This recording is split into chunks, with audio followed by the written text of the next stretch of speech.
નમસ્કાર વિદ્યાર્થી મિત્રો, સ્વાગત છે તમારું તમારી પોતાની યુટ્યુબ ચેનલ માય ક્લાસમાં. આજે આપણે ભણીશું ધોરણ 7 વિષય વિજ્ઞાન કલા સ્વાધ્યાય પોથીમાં પાઠ 5 ભૌતિક અને રાસાયણિક ફેરફાર. ચાલો, પ્રશ્ન નંબર 1 છે, સાચો વિકલ્પ શોધી તેનો ક્રમ અક્ષર સામે ચોરસમાં લખો. પહેલું છે, નીચેના પૈકી કયો ભૌતિક ફેરફાર છે તેમાં લખો. 1 કોલસાનો ભૂકો કરો. બીજું, નીચેના પૈકી કયો રાસાયણિક ફેરફાર છે તેમાં લખો. ડી દહીં, દૂધનું દહીં થવું. ત્રીજું, મીણનું પીગળવું કયા પ્રકારનો ફેરફાર છે તેમાં લખો. બી ભૌતિક ફેરફાર. ચોથું, નીચેના પૈકી કયો ફેરફાર ભૌતિક ફેરફાર નથી તેમાં લખો. સી લોખંડનું કટાવો. પાંચમું, ફટાકડાનું ફોડવું કયા પ્રકારનો ફેરફાર છે તે લખો. બી રાસાયણિક ફેરફાર. છઠ્ઠું, અજારક બેક્ટેરિયા પ્રાણીજ કચરાને પચાવીને બાયોગેસ બનાવે છે, તો ત્યારબાદ બાયોગેસનું બળતણ બળે છે, તો તેની સાથે સંબંધિત નીચે આપેલા વિધાન પરથી સાચું વિધાન પસંદ કરો. એમાં આવશે સી. સાતમું, વિનેગરમાં કયો એસિડ રહેલો છે તેમાં લખો. બી એસિટિક એસિડ. આઠમું, બેકિંગ સોડાના દ્રાવણને વિનેગર સાથે મિશ્ર કરતા કયો વાયુ ઉત્પન્ન થાય છે તે લખો. બી કાર્બન ડાયોક્સાઇડ. નવમું, મેગ્નેશિયમની પાતળી પટ્ટીને સળગાવતા કેવા રંગની જાંબલી જ્યોતથી સળગે છે તે લખો. સી તેજસ્વી સફેદ રંગની. પછી કાટ ન લાગે તેવી મિશ્ર ધાતુ કઈ તો લખો. Stainless steel. ચાલો વિદ્યાર્થી મિત્રો, પ્રશ્ન નંબર 2 છે, ખાલી જગ્યા પૂરો. હું સીધા જવાબ બોલીશ. પહેલી ખાલી જગ્યામાં લખો calcium carbonate CaCO3. બીજીમાં NaHO3 sodium hydrogen carbonate. અને ત્રીજામાં લખો કલર અને ગ્રીસ લગાડવું. ચોથામાં લખો ઓક્સિજન અને ભેજ. પાંચમામાં લખો વાદળી. છઠ્ઠામાં લખો સ્ટેનલેસ સ્ટીલ. સાતમા લખો Fe2CO3. આઠમામાં લખો લાલ અને ભૂરો. હવે માત્ર ઉત્તરમાં લખો. પહેલામાં લીલા, બીજામાં ગેલ્વેનાઇઝેશન, ત્રીજામાં લિક્વિફાઈડ પેટ્રોલિયમ ગેસ, ચોથામાં ઘઉંનો લોટ બનાવવો અને પાંચમામાં લોસ્થાન. હવે ચોથામાં લખો પેલું સાચું, પેલું ખોટું, બીજું સાચું, ત્રીજું ખોટું, ચોથું સાચું, પાંચમું ખોટું, છઠ્ઠું સાચું, સાતમું સાચું, આઠમું ખોટું. પ્રશ્ન નંબર 5, એક વાક્યમાં ઉત્તર લખો. પહેલું લખો પદાર્થના ભૌતિક ગુણધર્મમાં શાનો સમાવેશ થાય છે તે લખો. પદાર્થના ભૌતિક ગુણધર્મોમાં પદાર્થ, કદ, આકાર, અવસ્થાનો સમાવેશ થાય છે. બીજું, ભૌતિક ફેરફારના 2 ઉદાહરણ તો લખો. પહેલું, બરફનું પાણી થવું. બીજું, ભાવના ધારને વાળવું. ત્રીજું, રાસાયણિક પ્રક્રિયા ફેરફારના 2 ઉદાહરણ તો લખો. દીવાસળીનું સળગવું અને દૂધનું ફાટી જવું. લોખંડના કટાવું એટલે શું તો લખો. લોખંડને વાતાવરણમાં ખુલ્લું રાખતા જે હવા અને પાણી સાથે પ્રક્રિયા કરી કથ્થાઈ રંગનું આવરણ બનાવે છે તેને લોખંડનું કટાવું કહે છે. પાંચમું, મેગ્નેશિયમની પટ્ટીને મીણબત્તીની જ્યોત પર થોડીવાર ધરી રાખતા શું થાય છે તે લખો. મેગ્નેશિયમની પટ્ટીને મીણબત્તીની જ્યોત પર નજીક મૂકી રાખતા તે સફેદ પ્રકાશથી સળગી ઉઠે છે. છઠ્ઠું, કોપર સલ્ફેટના એસિડિક દ્રાવણમાં લોખંડની બ્લેડો થોડો સમય મૂકી રાખતા બ્લેડ પર શી અસર થાય છે તે લખો. કોપર સલ્ફેટના દ્રાવણમાં બ્લેડ થોડો સમય મૂકી રાખતા બ્લેડ પર કોપર જમા થાય છે અને કથ્થાઈ રંગનું આવરણ બને છે. સાતમું, કોપર સલ્ફેટના એસિડિક દ્રાવણમાં લોખંડની ખીલીઓ 1 કલાક સુધી મૂકી રાખતા દ્રાવણમાં થતું રંગ પરિવર્તન, તો શું થાય છે કે દ્રાવણ છે એ લીલા રંગનું બને છે. આઠમું, ચૂનાના નીતરિયા પાણીમાં કાર્બન ડાયોક્સાઇડ વાયુ પસાર કરતા શું થાય તો કે કાર્બન ડાયોક્સાઇડ પસાર કરતા સફેદ રંગનો કેલ્શિયમ કાર્બોનેટ ઉત્પન્ન થાય છે. નવમું, સ્ફટિકમય સ્વરૂપમાં જોવા મળતા પદાર્થના 4 નામ તો લખો. કોપર સલ્ફેટ મીઠું, ફટાકડી, આર્યન સલ્ફેટ એ સ્ફટિકમય પદાર્થ છે. છઠ્ઠું, ભૌતિક ફેરફાર તો લખો. જે ફેરફારથી પદાર્થના કદ, આકાર, રંગ કે અવસ્થામાં ફેરફાર થાય તેવા ફેરફારને ભૌતિક ફેરફાર કહે છે. બીજું, રાસાયણિક ફેરફાર તો લખો. જે ફેરફારમાં 1 થી વધુ પદાર્થો ઉત્પન્ન થાય તેવા ફેરફારને રાસાયણિક ફેરફાર કહે છે. ત્રીજું, ગેલ્વેનાઇઝેશન તો લખો. લોખંડ પર જસતનું પાતળું આવરણ લગાવવાની પ્રક્રિયાને ગેલ્વેનાઇઝેશન કહે છે. ચોથું, સ્ફટિકીકરણ તો લખો. સ્ફટિકીકરણમાં પદાર્થોના દ્રાવણમાંથી સ્ફટિક સ્વરૂપ પ્રાપ્ત કરવાની પ્રક્રિયાને સ્ફટિકીકરણ કહે છે.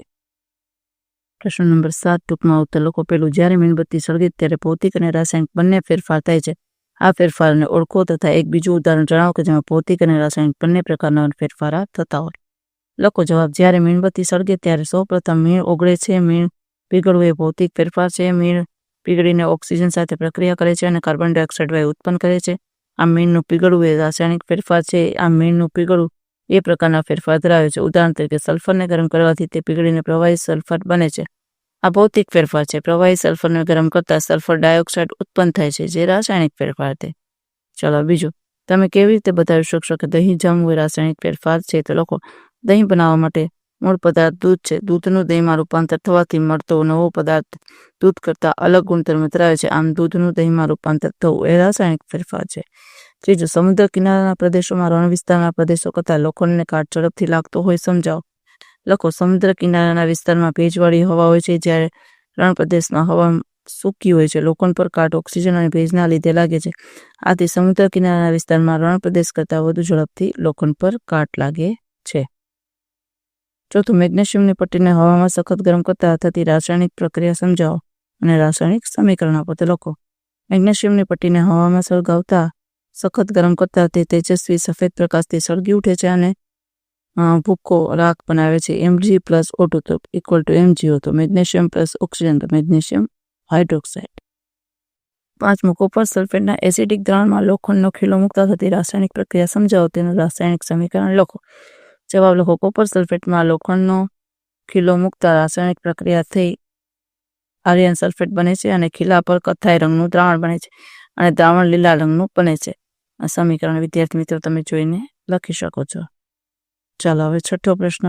ચૂનાના નીતરિયા પાણીમાં કાર્બન ડાયોક્સાઇડ વાયુ પસાર કરતા થતી રાસાયણિક પ્રક્રિયા સમજાવો. તેનું રાસાયણિક નામ. સમીકરણ લખો. ચૂનાના નીતરિયા પાણીમાં કાર્બન ડાયોક્સાઇડ વાયુ પસાર કરતા સફેદ રંગનો અદ્રાવ્ય પદાર્થ કેલ્શિયમ કાર્બોનેટ ઉત્પન્ન થાય છે, જે દ્રાવણને દુધિયા રંગનું બનાવે છે. જો નીચે સમીકરણ જોઈને લખી શકો છો.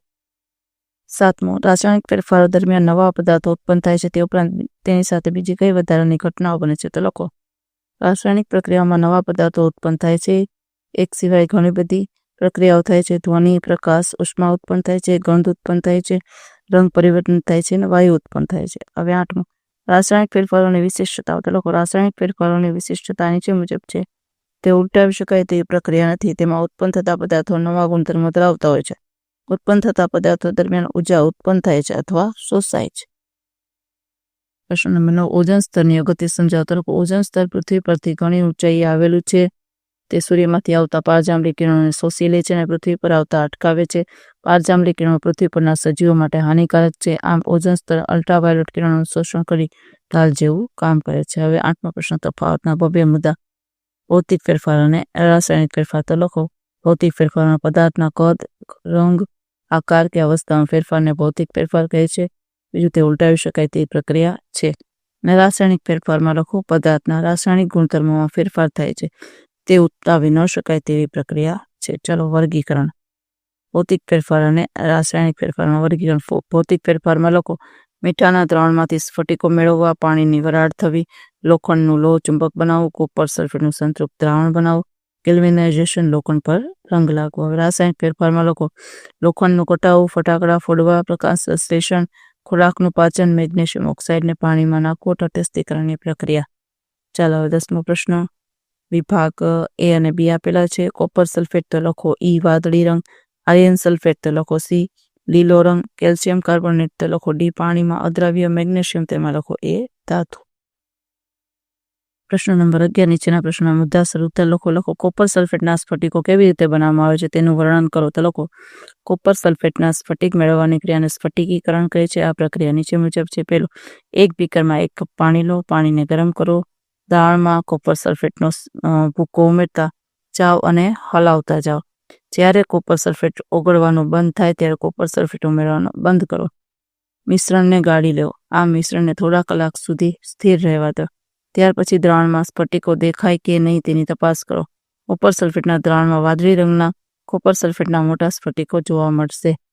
અને છેલ્લું, સ્ફટિકરણની પ્રક્રિયાથી આવી રીતે સ્ફટિકો મેળવી શકાય છે. ચાલો બીજો પ્રશ્ન. લોખંડને કટાતું અટકાવવાના ઉપાયો જણાવો. તો લખો. લોખંડને લાંબા સમય સુધી હવામાં ખુલ્લું રાખતા તેના પર કથ્થાઈ રંગનું પડ જામે છે, તેને કાટ કહે છે. આ પ્રક્રિયાને કાટ લાગવાની પ્રક્રિયા કહે છે.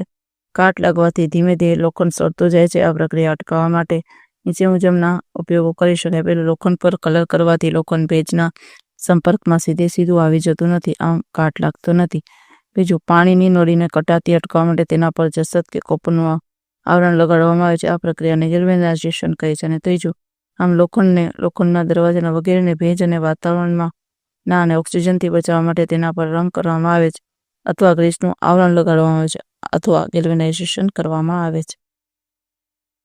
ચાલો વિદ્યાર્થી મિત્રો, આજના વિડીયો લેક્ચરમાં આટલું. જો તમને આ વિડીયો ગમ્યો તો લાઈક કરશો, તમારા મિત્રો સાથે શેર કરશો અને મારી ચેનલને સબસ્ક્રાઈબ પણ કરશો. આવજો.